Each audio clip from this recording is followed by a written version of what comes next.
most famous physical therapist on the internet. Hi, folks. I'm Bob Schrupp, physical therapist. Brad Heineck, physical Today we are therapist. the most famous physical therapists on the internet. In our opinion, of course, Bob. Today we're going to talk about exercise to strengthen glutes and protect knees. You must know this.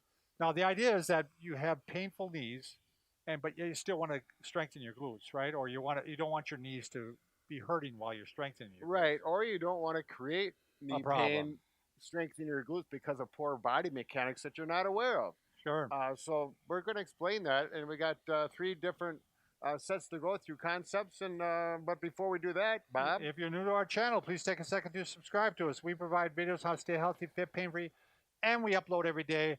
We're always giving something away, so you want to join us on our social media channels. You can also join us on our website, bobandbrad.com. Go to the giveaway section. Go to Facebook, Bob and Brad. It's pinned to the top of the page what we're giving away. Right? I'll just reveal the secret, Brad. Sure. This week we're giving away the iReliev TENS units. We're giving away a couple of these. These are great for pain control, but they also have muscle stimulators on them, so they can get muscle growth or use it for muscle recovery or muscle conditioning. Sure. So there you go. There you go. So shall we continue? Let's on? continue. So we're looking at glute strength. Now, one thing that people oftentimes do when they want to work those glutes is squats. Right. Okay, which is a good option. But if you already have knee pain or you want to not have knee pain and isolate the glutes, simply do a non-weight bearing exercise. In other words, don't do it standing. Sure. So a nice common exercise frequently used. This is kind of, I remember in PT school a couple hundred years ago, whenever it was. Yeah. This is a go-to exercise for, so many people. It's simply bridging. You're doing a lot of glute work there, but not a lot of weight to the knees at all. So you're really protecting those knees. And simply, let me get these glasses off. You go up and you extend nice and high and squeeze those glutes together and really work it. Now, with any of these, you're going to do, like 3 sets of 10 is my goal. If 3 sets of 10 is too easy and you want to make it more difficult, there's a couple options. Bob, you want to grab me a weight over there? Oh, you want a 30-pounder? Well, I'll try it. This is jumping up quite a bit. You just simply get a weight. Now, I'm using a kettlebell here, 30-pounder. Put that on your waist. You can use anything if you have some barbells or dumbbells. I was going to say you could even do a band across, right? Sure. Yeah. And there, that makes quite a bit of difference. You're going to put it right around your belt line. And should we demonstrate this? The band? Sure. Yeah, they actually have a device now too. My son's been doing these with like heavy weight, and I guess it's a popular exercise in the gym now. So this you have to be able to stabilize the band, but even an easier way to do it is simply go with one leg. Yeah, there you go. And then you don't have to mess around with the weights, and it makes quite a difference. And if you see, I got that leg extended. This is hard, but this makes it a little bit harder yet. If you want to get up there, and you can tell by the way I'm grunting and snorting here a little bit, it's requiring more effort. I can feel it right now, right? Those glutes. Hams are working too, the old hammies. That's right. So that's a nice way to do it. Now, if you like to do squats and you want to continue, there's nothing wrong with that. We're going to go through 3 things you got to keep in mind. 3 things for body mechanics on squats. You don't need this, but I'm going to use it for balance in a couple exercises. Now, one thing is really common, and I think it's probably more with females just because of something we call the Q angle. But if your knees have a tendency to go in, and I'm kind of exaggerating here, but not always, we do not want that to happen. You want to keep your knees, if you see the Boya stick over the leg, you want to keep it in line. Right. We call it the sagittal plane. So the kneecaps go over the toes, but not past the toes. We'll get back in a little bit. So keep them in line. So you don't want to go out either. Right. Yeah.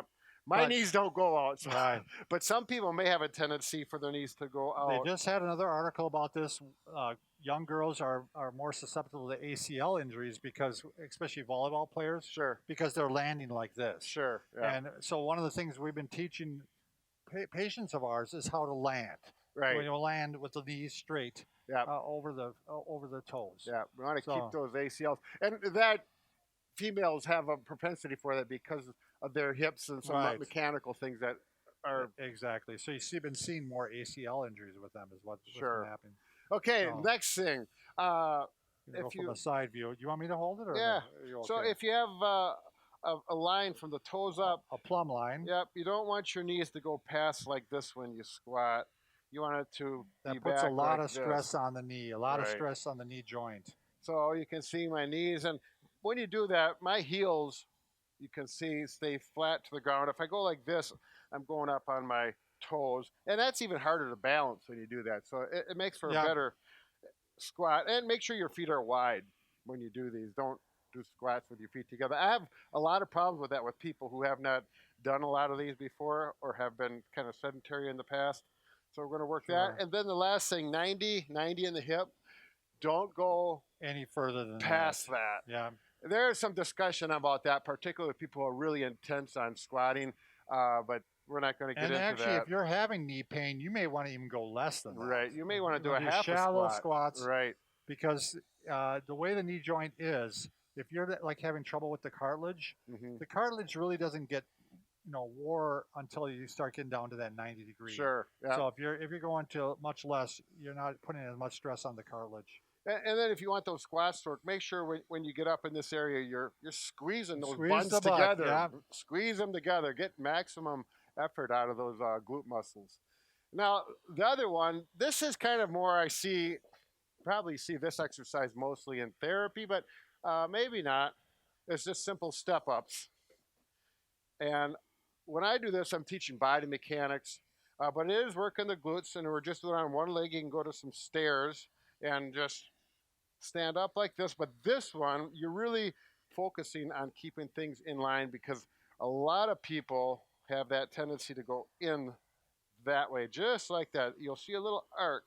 So we want to train the muscles to do this and keep in line up. And again, the knee is trying to not go past the toe. So there's a lot of things to think about. Yeah, but, this is much harder to do it properly. And then one other thing I want you to know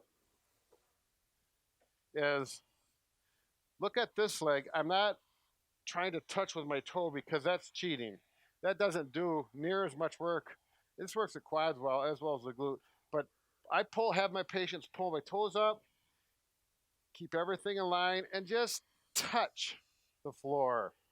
And that's going to work the right leg much better, the glutes, and really the quads as well. Okay, and then we're still trying to maintain. I definitely need a stick for balance on this. If I do it without, I can do it, but that even makes it harder yet. So it's all relative. We're not isolating the glutes on that particular one, but we're teaching good mechanics, which is good for the knee and the glutes. You're getting more birds with one stone. Can I mention the kettlebell swing? What? This is what my wife uses for all right. her body. Say no you more. Don't think the reason I mention this for two reasons. One, my wife has bad knees. Yeah. And she can do these. Okay. And it does not hurt her. Oh, good. And it's really she likes them for. No, go ahead. So Bob. I'm just going to show. I'm not going to demonstrate the correct way. Yeah. But again, you don't have to squat down that far. Yeah. And you go like this, and you thrust the hips, and you squeeze the butt together as you're doing it. I agree. This. So she does like sets of 20s these, I believe. She does more high repetition. Yeah. Yep. And I mean, spank the little wife in the butt. Wow, this is a family show. We're going to get in trouble now. This is YouTube is going to red flag us forever. I just want to say. I got to say, I was just talking to a guy. He's a professional trainer, works at a nice, ritzy, fancy golf course up in the city. So he does one-on-one with all these people who can really afford to spend money on. And he says the kettlebell is one of his most favorite tools to use. Oh, really? For golf? Well, these people are for golf, but they're in for personal training for other things too. Okay. But yeah, golf is oftentimes a concern for them. But and I would say the swing is probably the most important. Is the most probably the most prevalent one that you see the most. Yep. So I don't know. We didn't get into detail. It was a graduation party. You know how that can be. Yeah. Anyways, all right, we carry on. We digress. Yeah. Thanks for watching.